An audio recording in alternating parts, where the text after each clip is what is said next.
指數報23,229點，跌481點，總成交金額2,135億8千幾萬。上證綜合指數報3,362點，跌26點。深證成分指數報10,051點，跌123點。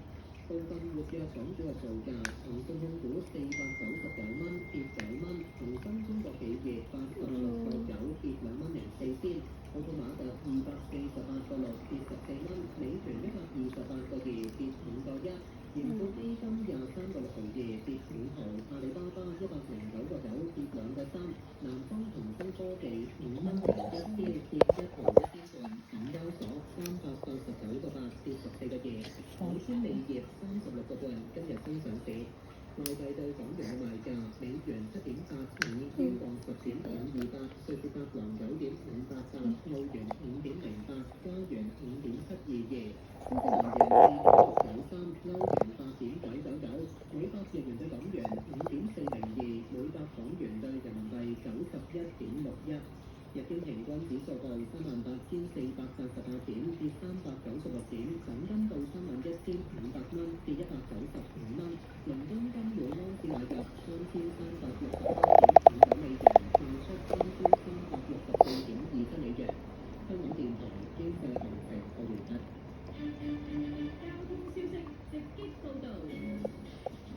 Kitty 首先同你跟進啦，佐敦寶靈街嘅高空電事件仍然係處理緊㗎。而家寶靈街介乎庇利金街至到彌敦道嘅路段仍然係封閉。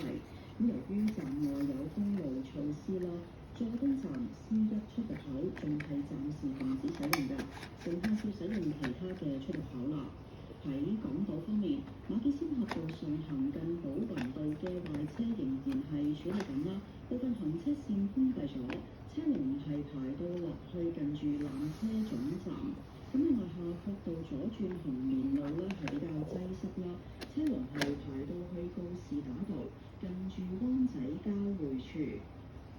另外喺九龍方面啊，呈祥道去荃灣方向近蝴蝶谷道有交通意外，部分行車線受阻，龍尾係接近天主教墳場。